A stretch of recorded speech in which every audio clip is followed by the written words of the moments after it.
TRS పాలనలో అభివృద్ధి కుంటుపడిందని, కాంగ్రెస్ ప్రభుత్వం ఏర్పాటైన 2 సంవత్సరాల్లోనే అనేక అభివృద్ధి పనులు చేపట్టడం జరిగిందని, పేదలకు సన్నబియ్యం, ఉచిత కరెంటు వంటి పథకాలను ప్రవేశపెట్టి పేదలను ఆదుకున్న ఘనత కాంగ్రెస్ పార్టీకి దక్కుతుందని మెదక్ ఎమ్మెల్యే డాక్టర్ మైనంపల్లి రోహిత్ అన్నారు. రామాయంపేట మున్సిపల్ ఎన్నికల ప్రచారంలో భాగంగా నేడు 2 మరియు 7 వార్డులలో Medak MLA doctor Mynampally Rohit councillor అభ్యర్థులతో కలిసి ప్రచారం చేశారు. ఎన్నికల ప్రచారంలో కాంగ్రెస్ పార్టీ అభ్యర్థులకు చక్కని స్పందన లభిస్తోంది.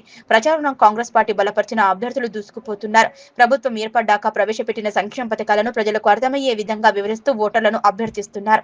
ఈ సందర్భంగా మెదక్ ఎమ్మెల్యే డాక్టర్ మైనంపల్లి రోహిత్ మాట్లాడుతూ, కాంగ్రెస్ ప్రభుత్వం ఏర్పాటయ్యాక తెలంగాణ రాష్ట్రంలో ఎంతో అభివృద్ధి చెందుతుందని, పేదోడి సొంతింటి కల నెరవేరేందుకు ఇందిరమ్మ ఇండ్ల పథకాన్ని ప్రవేశపెట్టి పేదోడికి సొంతింటి కల నెరవేర్చడం జరుగుతుందన్నారు.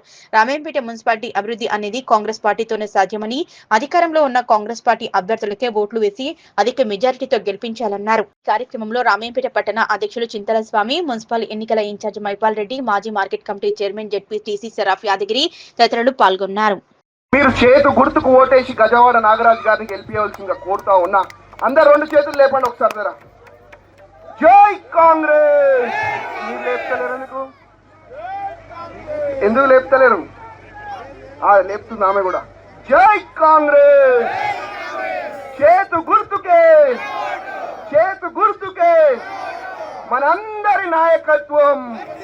ఇవాళ రాజుసేట్ గెలిస్తే మనం అందరం గెలిచినట్టే, అభివృద్ధి చేసే బాధ్యత నాది అని చెప్పి మీ అందరు కూడా తెలియజేసుకుంటూ, మరి ఏదున్నా ఈ అవకాశం ఇచ్చినందుకు మీ అందరు కూడా పేరు పేరున మనస్ఫూర్తిగా హృదయపూర్వకంగా ధన్యవాదాలు, అభినందనలు కూడా తెలియజేసుకుంటా. మరి అదేవిధంగా మన సుకుమార్ గారు కూడా ఉన్నారు ఇక్కడ, 2వ వార్డు అభ్యర్థి. 2వ వార్డు నుంచి సుకుమార్ గారు, 7వ వార్డు నుంచి గజవాడ నాగరాజు గారు, ఇద్దరిని కూడా అభ్యర్థులను పక్కకు పెట్టండి. నా ముఖం చూసి మీరు చేతు గుర్తుకు ఓటేసి గెలిపించినట్టయితే ఇవాళ బ్రహ్మాండంగా అభివృద్ధి చేసే ఒక బాధ్యత నాది అని చెప్పి తెలియజేసుకుంటా ఉన్నా. ఇవాళ ఏం చేయాలన్నా మనమే చేస్తుంది, వేరే వాళ్ళు ఎవరు చేయలేరు. ఎందుకంటే ఇవాళ అధికార పార్టీ మనది ఉన్నది, అధికారంలో కాంగ్రెస్ పార్టీ ఉన్నది. అన్ని కూడా మీకు అందించే బాధ్యత నేను తీసుకుంటా అని చెప్పి మీ అందరికీ కూడా ఇంకొకసారి పేరు పేరున మనస్ఫూర్తిగా హృదయపూర్వకంగా ధన్యవాదాలు, అభినందనలు తెలియజేసుకుంటూ ముగిస్తా ఉన్నా. మరి బ్రహ్మాండంగా సన్నబియ్యం వస్తున్నాయి. ఎవరైనా కరెంటు బిల్ కడుతుర్రా? ఇవాళ కరెంటు ఫ్రీ వస్తుంది, సన్నబియ్యం వస్తున్నాయి, ఫ్రీ బస్సు వస్తుంది, రేషన్ కార్డులు వస్తున్నాయి, ఇంద్రమ్మ ఇల్లులు వస్తున్నాయి. ఇవన్నీ మీకోసమే కదా చేస్తా ఉన్నాము.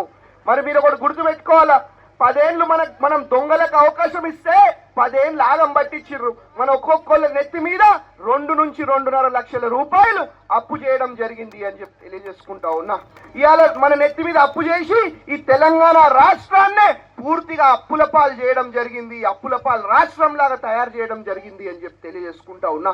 అయినప్పటికీ కూడా మరి అందరూ బాగుండాలనే ఒక ఉద్దేశంతో ఇవాళ బ్రహ్మాండంగా ఇంద్రమ్మ రాజ్యంలో అభివృద్ధి, సేవా, సంక్షేమ కార్యక్రమాలు చేపట్టుకుంటూ ముందుకు పోతా ఉన్నామని చెప్పి మీ అందరు కూడా తెలియజేసుకుంటా ఉన్నా.